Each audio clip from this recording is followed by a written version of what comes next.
اليوم غادي نوجدوا واحد الكفته، ولكن ماشي بحال الكفته ديال العيد. هذه كفته نباتيه بالعدس، ماشي غير بنينه، راه زوينه للصحه وساهل. اجي نوريك المكونات ديال الكفته النباتيه ديال الغابه. اولا عدس مطهو ومصفى، هنا كاسونس. ثانيه بصله مشلضه مزيان. ثالثه شويه ديال المعدنوس مفروم. رابعه شويه الكمون والبزار وتحميره. خامسا شويه الخبز محكوك او الشوفان. وسادسا شويه زيت الزيتون. وصافي غادي نرجعوا العدس شي حاجه تشهي. دابا نبداو الخدمه الصح. كنهرس العدس مزيان حتى يولي بحال العجينه.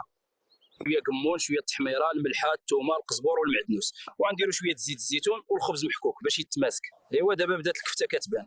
خاصنا نكونوا ناعمين مع العجينه. ديرها في دويك، كوير وفي صبط، وها الكفته د النبات بدات كتوجد. واخا نباتيه دايره بحال الكفته ديال العيد. شوف كيفاش كتحمر بحال شي قرص ديال الذهب. راه النكهه كتجي من القشره هذه، ماشي غير من الداخل. هذه ماشي غير كفته، هذه لوحه فنيه صاوبه من العدس والحب.